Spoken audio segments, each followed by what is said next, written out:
2020년 전 세계를 강타한 하나의 바이러스가 있었죠. 역병은 정말 많은 것을 바꿔놨습니다. IT 시장의 단어, 트렌드마저 모든 걸 바꿔놨죠. 이 역병이 바꿔놓은 단어 중에서 가장 큰 단어가 언택트라는 단어죠. 이번에 새롭게 출시된 갤럭시 S21의 가장 큰 타이틀도 언택트 시대에 맞는 스마트폰 이라는 타이틀이었죠. 그래서 그 제품을 한 3일 정도 사용을 해봤습니다. 이번 갤럭시 S21 같은 경우에는 어떤 장점들이 있으며 어떤 부분에서 변화점이 있었을까요? 지금부터 하나씩 살펴보도록 하죠. 일단은 제가 사용한 제품 같은 경우에는 갤럭시 S20 제품이에요. 가장 처음에 말씀드릴 부분이 디자인이고, 두 번째로 말씀드릴 부분이 카메라, 세 번째로 말씀드릴 부분이 AP라고 생각을 하시고 영상 시청해 주시면 감사하겠습니다. 이번 갤럭시 S21 시리즈의 경우 후면 디자인이 상당히 많은 변화가 있었어요. 후면을 확인해 보시면 카메라를 감싸고 있는 일부 부분이랑 후면 부분의 색상이 조금 다른 걸 확인할 수 있는데요. 제가 대여를 받아서 잠깐 동안 확인해 본 제품이 팬텀 핑크 색상이었는데, 카메라 부분은 약간 메탈 핑크 색상으로 카메라를 보호하고 있는 걸 확인할 수 있었고요. 그 다음에 나머지 후면 부분은 그냥 팬텀 핑크 색상으로 색상이 잘 뽑혀 있는 걸 확인할 수가 있었어요. 그리고 전면 디스플레이의 경우에는 S8부터 시작되는 패밀리 룩의 디자인을 그대로 계승한 걸 확인할 수 있는데요. 다만 S21, S21 플러스, S21 울트라 디스플레이가 조금 각각 다릅니다. S21과 S21 플러스 같은 경우에는 플랫 디스플레이를 사용하고 있고요. S21 울트라 같은 경우에는 엣지 디스플레이가 탑재가 되어 있어요. 디스플레이적인 부분이 약간 다르다는 점 알고 넘어가 주시면 좋을 것 같고요. 팬텀 바이올렛, 그 다음에 팬텀 화이트, 팬텀 그레이, 매장 가서 확인을 해봤었는데 전반적으로 색상이 예쁘게 잘 뽑혔더라고요. 카메라 부분으로 넘어가 볼게요.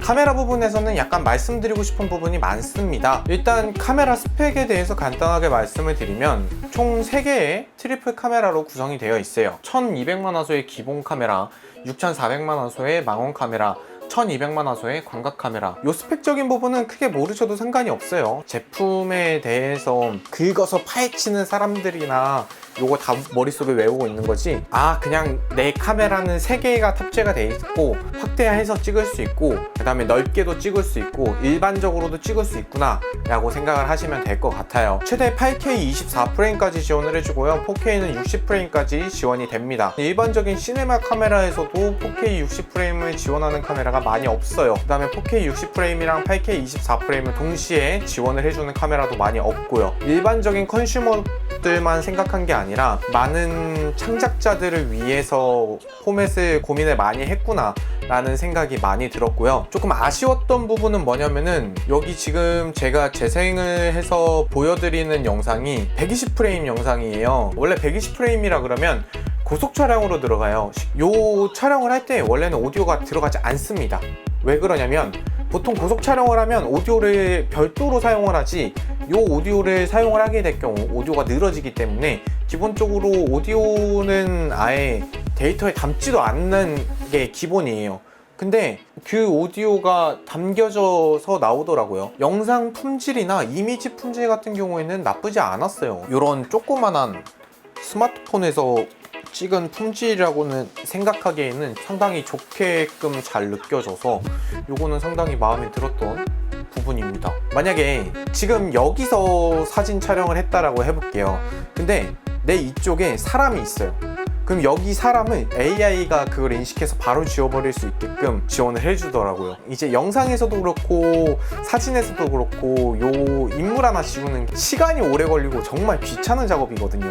이걸 보고 삼성 쪽에서 카메라 쪽에 많이 신경을 쓰고 있구나 라는 생각이 참 많이 들었습니다. 그리고 제가 대여받은 제품 같은 경우에는 스페이스 줌으로 30배까지 돼요. 이제 30배까지 가게 되면은 광학 줌이 아니라 디지털 줌이기 때문에 당연히 이미지는 깨질 수밖에 없고요. 디지털 줌으로 30배까지 가능하긴 한데 디지털 줌으로 30배까지 하는 거는 추천드리지 않습니다. 그리고 이번 갤럭시 S21 쓰면서 가장 좋았던 부분 중에 하나가 스테빌라이징이 상당히 잘 됩니다. 지금 제가 영상에서 보여드리고 있을 텐데 저 정도 이제 줌에서 이제 왔다 갔다 하면은 엄청나게 이제 손이 많이 흔들려야 되거든요. 근데 그런 손 흔들림이 없더라고요. 그래서 그런 부분에 또 장점이 있지 않나 라는 생각도 많이 들었어요. 이렇게 말씀을 드리면 웬만큼 카메라에 대해서도 말씀 다 드린 것 같고요. 마지막으로 AP에 대해서 살펴보고 넘어가 보도록 할게요. 국내판은 스냅드래곤이 탑재가 안 됐고 엑시노스가 탑재가 됐어요. 이번에 엑시노스가 상당히 역작으로 잘 뽑혔다고 해서 그래서 몇 가지를 해봤는데 점수가 꽤 잘 뽑혀요. 요거는 좀 괜찮게 쓸 수 있겠다. 이렇게 해서 일단 하드웨어적인 부분들은 전부 다 살펴봤고요. 요 제품을 대여를 해준 거는 이제 KT 쪽이다 보니까 KT에 대해서 제가 언급을 안 하고 넘어갈 수가 없습니다. KT에서 주문하시면 가장 좋은 점이 1시간 내로 여러분 댁으로 제품을 배달을 해드립니다. 그 다음에 뭐 다양한 사은품들 이제 제가 하나씩 보여드리겠지만 이렇게 구매 고객분들한테 증정해드리는 것들 따로따로 있고요. 그 다음에 제휴 컨텐츠 혜택도 다양하게 준비가 되어 있으니 한 번쯤 확인해 보시면 좋으실 것 같습니다. 오늘 제가 준비한 영상 여기까지고요. 그럼 저는 다음번 영상에서 만나뵙도록 할게요. 그럼 안녕.